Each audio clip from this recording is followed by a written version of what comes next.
Hey everybody, welcome to the Three Pointless Wars and the French and Indian War. You can read about this in your Story of the World, pages 199 to 202. Now, what are the three pointless wars? And secondly, why do we call them pointless? Well, first off, we have King William's War, followed by Queen Anne's War, and finally we have King George's War. Well, now let's begin with King William's War. Now, before we actually discuss this war, we need to know that these three wars actually began in Europe and then they carried over to the New World with the settlers and their Native American allies. So we're going to begin first with King Louis XIV of France.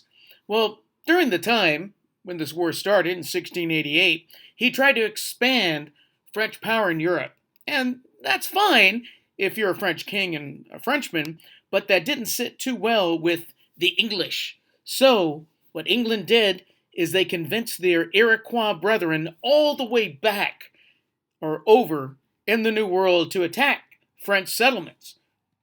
Well, the French settlers couldn't understand this and they didn't agree with it, so they counterattacked. Well, the only gain for the French and the English essentially at the end of this war was that they both really didn't like each other too much. And so we see why this one is considered to be rather pointless. Now we move on. A peace was made, but then in 1706. Okay, so to see the remnant of these French Acadians, we're going to go to Louisiana and listen to an Acadian or Cajun man talk about his culture and his language. Bonjour de la Louisiane. Je viens des fois de mais on dit bonjour à tout qui est dans la Louisiane et on va s'amuser et tout ça. Mon nom à moi c'est Elton Thibodeau.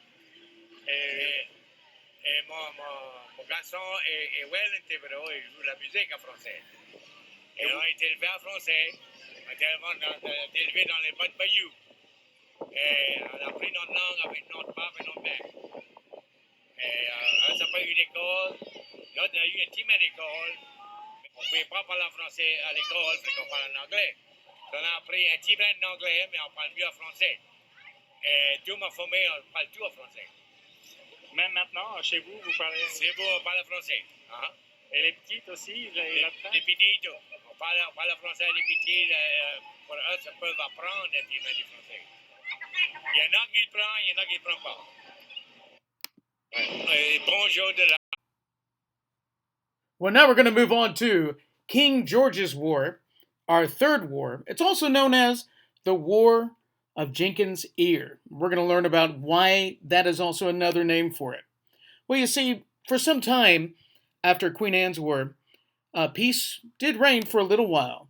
But during that time, the English and Spanish sailors started to grow in distrust of one another because some of the sailors from England were actually privateers and some were outright pirates.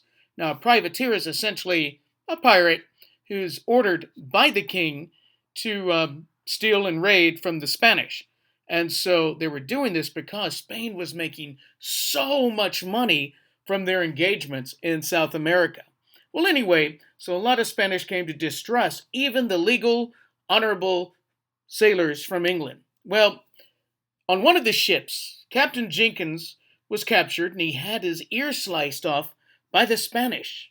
And he also had his ship completely raided, where he lost everything. Following slicing the ear off of Captain Jenkins, the Spanish said, "We would do the same to King George himself if he was on this ship." Well, of course, England couldn't stand that when Captain Jenkins came back into Parliament and exclaimed what happened to him. So in 1739, of course, England declared war on Spain.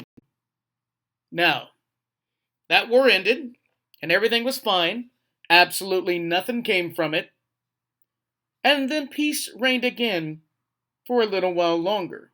That is until the 7-Year War, which is also known as the French and Indian War. And you could read about this on pages 202 to 206 in Story of the World. So let's move on.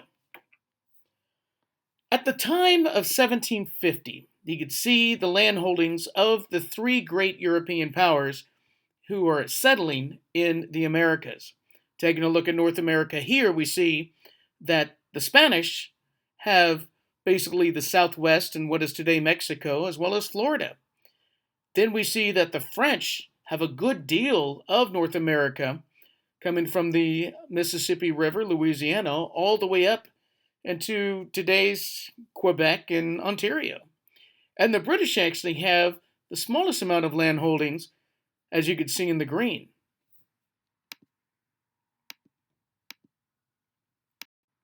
Well, what was going on during this time is a struggle between the English and the French. And this area is circled on the map. This area is known as the Ohio River Valley.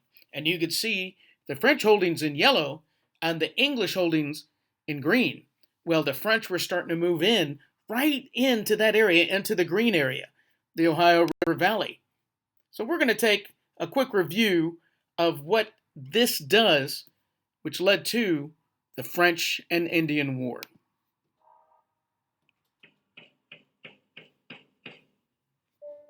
During the early 18th century, Spain, France, and Britain fought a number of wars for control over North America.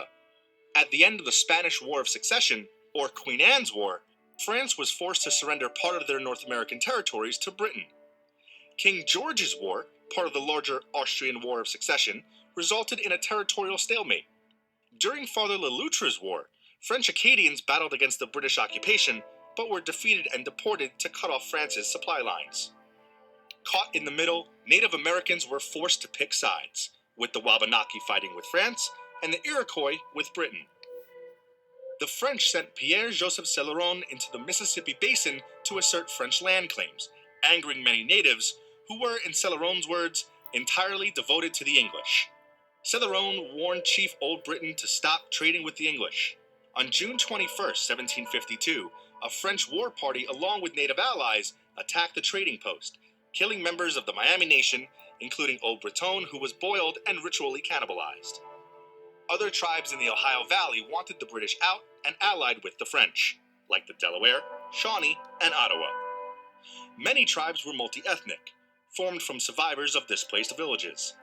They sought to use the French to defeat the British, with the confidence that afterwards they could drive away the French with ease. In 1753, the governor of Virginia sent Major George Washington on a mission to demand the French abandon Fort Le Boeuf.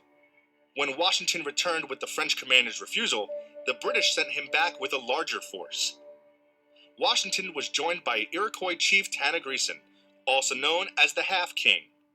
On May 28, 1754, the French and Indian War begins when Washington's men ambush a French scouting party in the Battle of Jumonville Glen. As Washington was accepting the French surrender, Tanagreeson split the French commander's head.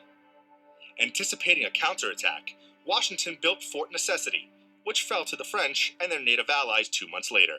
The British tried to take Fort Duquesne in 1755, but were crushed by the French at the Battle of Monongahela. On May 18, 1756, Britain formally declared war on France. French forces, led by Louis-Joseph de Montcalm, captured Fort William Henry in 1757. Montcalm disarmed the British, allowing them to withdraw to Fort Edward. But during their retreat, France's native allies massacred hundreds of defenseless settlers. The newly appointed British Secretary of State William Pitt took a new approach to the war by funding the raising of militias in the British colonies. In 1758, the British captured Fort Duquesne and Fort Louisbourg, giving them access to the Gulf of St. Lawrence and soon Quebec. The British signed the treaty with the Iroquois, Lenape, and Shawnee, who could no longer ally with the French.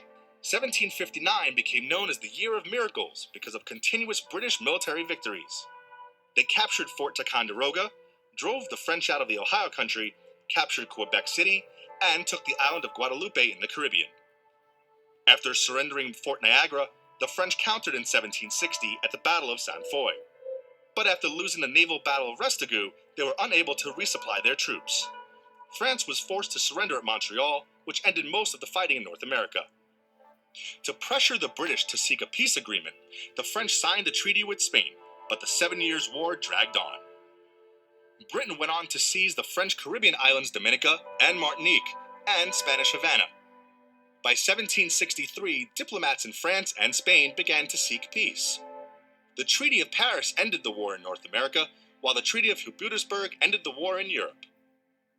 Britain took Florida from Spain in exchange for Cuba. Spain also gained Louisiana from France as payment for their losses. France surrendered all of French Canada to Britain, but recovered the Caribbean islands it had lost during the war. The 7 Years' War doubled Britain's national debt, forcing them to levy taxes on the American colonies to recoup their losses.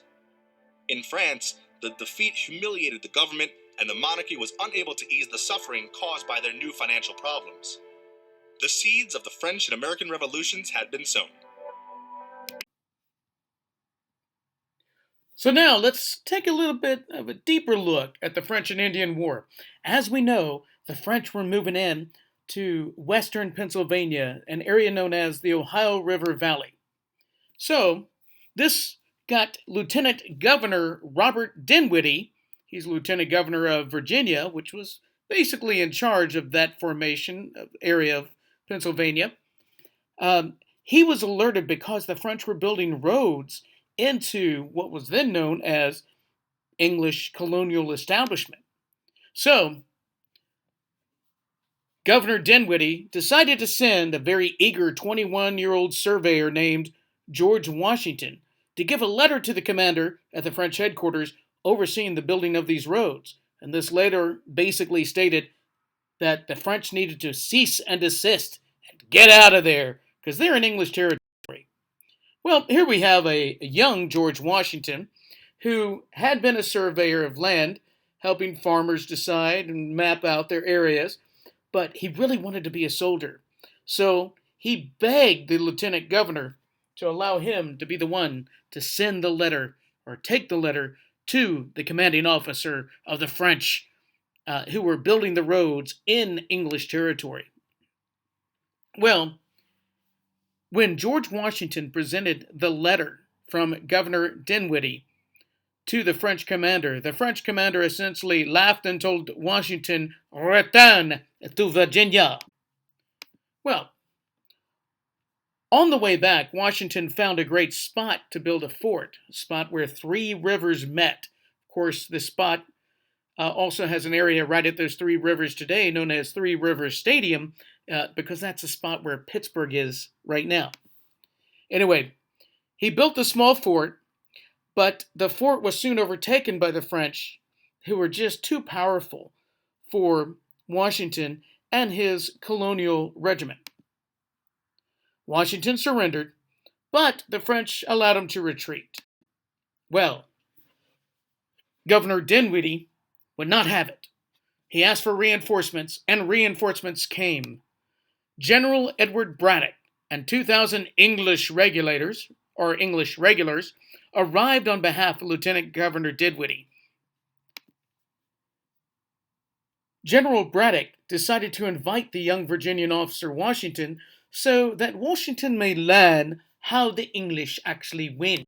Well, one thing that Braddock didn't expect was the American way of fighting, specifically the way of fighting of the American Indians, who ambushed and sabotaged the British, who were shocked and appalled and amazed at how the Indians were fighting against them.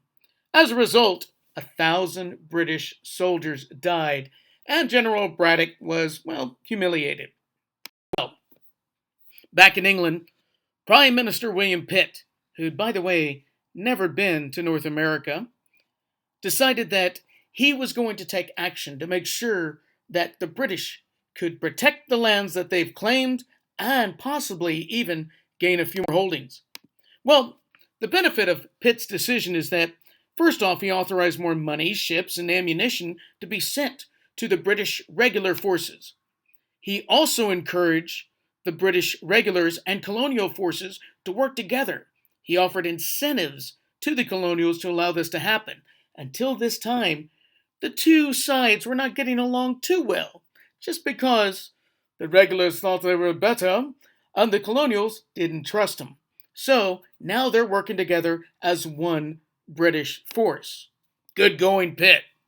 Well, at that same time, King Louis XV in France was becoming weak and wasteful. He only wanted to play and party and not really care much about what was going on with his colonies in North America. And this changed the tide in favor of the British.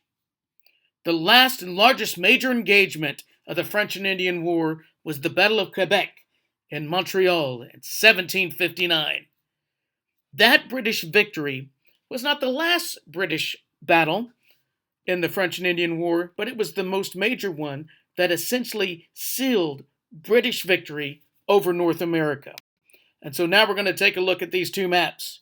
Before the French and Indian War, you could see that the French had all that was in green. That's on the left side. And on the right side, you could see only the Spanish and the English had claim to the lands in North America. And that ends Chapter 21 review, which is the three useless wars and the French and Indian War.